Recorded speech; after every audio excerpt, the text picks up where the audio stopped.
한국경제TV 생생한 실전 투자 정보 와우퀴. 월 5,000원 커피값으로 투자 정보가 내 손 안에 배달됩니다. 와우킥 N에서 만나요. 2026년 새해의 이벤트를 집중적으로 분석하는 시간입니다. 일단 미국 라스베가스에서 6일부터 9일까지 현지 시간으로 열리는 CES에 대해서 오늘은 집중적으로 알아보는 시간 마련을 했습니다. 대신증권의 박강호 연구위원 모셨습니다. 어서 오세요. 안녕하세요. 네, 항상 저희 전화 연결 많이 네, 하다가 반갑습니다. 오랜만에 또 출연을 하게 되셨는데 네, 반갑습니다. 네, 반갑습니다. 네, 이번에 CES 관전 포인트 최대의 키워드는 어떤 게 있다고 보세요? 지난해에 이어서 올해도 큰 틀에서는 변화가 없을 것 같습니다. 다만 질적인 변화가 있다고 본다면은 계속적으로 이제 인공지능 AI에 대한 부분에 관심이 높은데 작년까지는 이제 인프라나 뭐 데이터 센터 이제 서버에 투자 관점이 중요했다면은 올해부터는 이제 피지컬 AI가 비즈니스화 되면서 얼만큼 이제 수익을 벌 것인가 그런 부분에서 중점을 좀 찾아봐야 된다고 보고 있고요.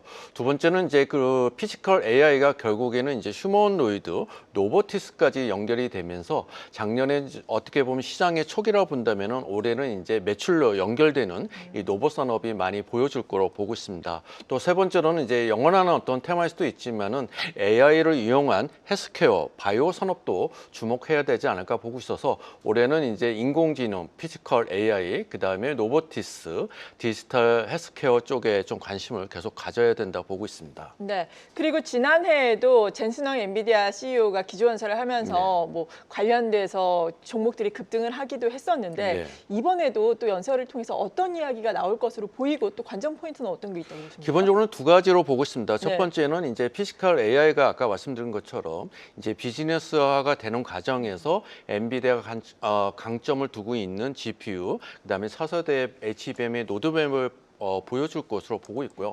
두 번째로는 이제 작년부터 미국에서 자율주행 로보택시가 많이 이제 출시나 공개가 되고 있습니다. 그래서 엔비디아 입장에서는 이제 자율주행이나 이제 휴머노이드 쪽에 이제 지원할 수 있는 차세대 반도체를 어떻게 공개할 것인가 그런 부분이 이제 관전 포인트지 않을까 보고 있습니다. 네.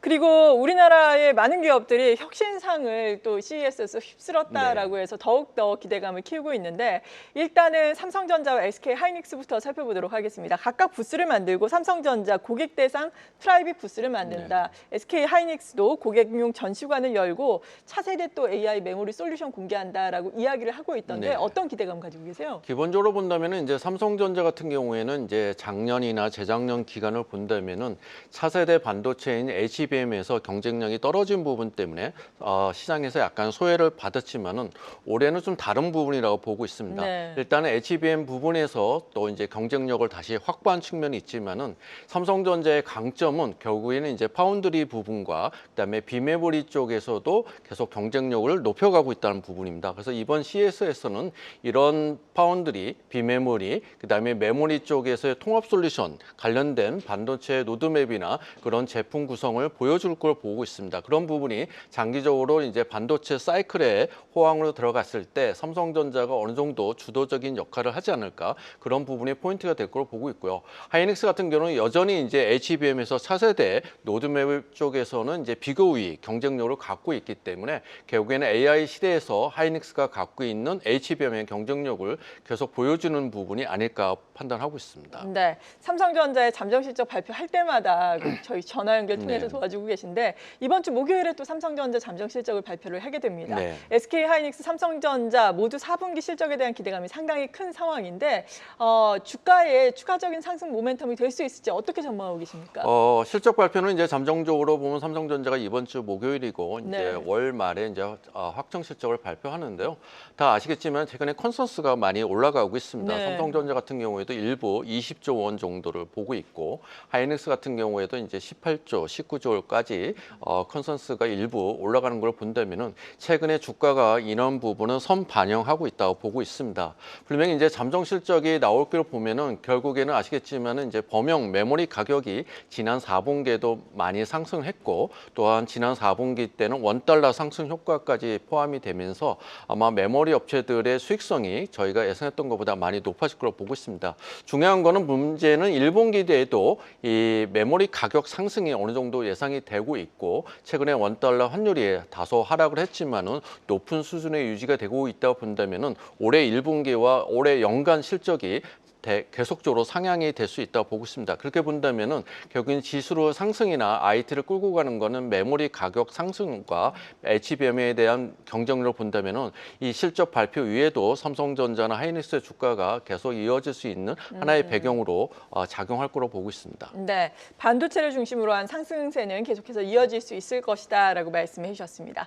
그리고 피지컬 AI가 최고의 이번 관전 포인트다라고 말씀해 주셨는데 휴머노이드 로봇도 또 LG전자에서는 가사용 휴머노이드 로봇 발표를 하지 않았습니까? 네. 우유도 꺼내고 뭐 요리도 하고 빨래도 갠다 이렇게 이야기를 하고 있던데 삼성전자와 LG전자 각각 이 휴머노이드 로봇의 차별화 포인트는 지금 어떤 것들이 있습니까? 현재 입장에서는 이제 삼성전자보다는 LG전자가 좀 더 적극적으로 그렇죠, 예. 휴머노이드 사업을 좀 추진하고 있다고 보고 있습니다. 다 아시겠지만은 이제 계열 회사나 그다음에 지분 확보를 통해서 로봇 관련된 경쟁을 확보했는데 LG전자 같은 경우에는 이제 가전의 포트폴리오를 확대하는 차원에서 휴머노이드를 그런 거를 추가를 좀 하고 있다고 보고 있습니다. 그래서 이제 가정 보조 역할을 해주는 클로이드를 이번에도 출시를 하면서 상품화가 될 것으로 보고 있고 다만 이제 삼성전자 입장에서는 아직까지는 가전 부분보다는 반도체 입장에서 이제 휴머노이드나 그다음에 이제 통합 솔루션을 지원할 수 있는 그런 반도체 로드맵을 확보하는 측면에서 휴머노이드를 좀 접근하고 있기 때문에 다소 조금 접근 방법은 좀 다르다 보고 있습니다. 네. 최근에 이제 삼성전자가 이제 해외 전장 관련된 회사를 인수하는 거로 본다면은 결국에는 장기적으로 경쟁력 확보, 그다음에 반도체 부분의 포트폴리오 확보 차원에서 삼성전자는 좀 장기적으로 접근하고 있고요. LG전자는 이제 가전의 포트폴리오를 확보하는 차원에서 먼저 조금 더 적극적으로 추진하고 있지 않냐 보고 있습니다. 네. 그리고 많은 중국 기업들도 참여를 한다고 들었거든요. 지난 해에 중국의 기업에서 발표한 휴머노이드 로봇 보니까 상당히 움직임도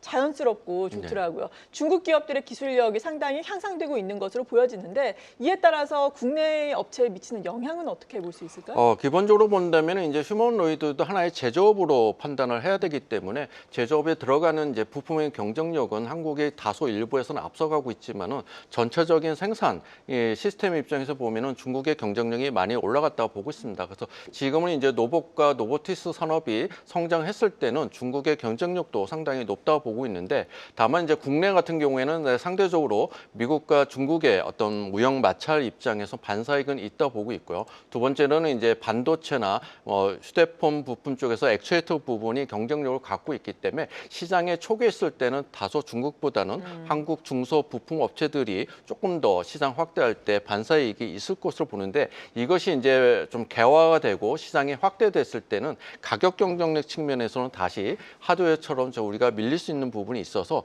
좀 그런 부분은 장기적으로 좀 고민이 되고 있습니다. 네, 액추에이터 쪽에 경쟁력이 있다라고 말씀해 주셨는데 우리나라도 로봇과 관련된 쪽 부스도 연다고 합니다. 기대를 가지고 지켜보도록 하겠고요. 그런데 오늘은 또 로봇과 관련된 종목들이 일찌감치 차익 실현 매물이 나오는 것인지 하락하고 있거든요. 네. 로봇주에 대해서는 어떻게 보십니까? 기본적으로 로봇 쪽은 단기적인 시각보다는 좀 1, 2년 정도 중장기적으로 봐야 된다고 보고 있습니다. 왜냐하면 시장 규모가 아직은 크지는 않기 때문에 네. 업체 입장에서는 매출로 연결되는 부분이 올해나 내년은 크지는 않다고 보고 있고요. 다만 다 아시겠지만은 이제 테슬라가 옵티머스나 또 현대차가 보스턴 다이내믹스 그런 구조로 전환하는 과정에서 결국에는 서플라이 밸류체인을 확보하는 것이 가장 중요합니다. 그렇게 본다면 올해 같은 경우에는 이제 부품 업체들 입장에서는 그런 대형 휴머노이드 로보티스 업체와의 계약을 맺고 그다음에 이제 기술을 확보하고 생산 규모를 늘리는 그런 한 해가 올해로 판단되고 있기 때문에 로봇 산업은 좀 1, 2년 정도의 길게 보고 접근해야 된다고 보고 있습니다. 네, 최근 단기간 상승이 가파르게 나왔지만 1, 2년 정도 긴 호흡으로 로봇과 관련된 종목들 긍정적으로 볼 수 있겠다라고 말씀해 주셨습니다.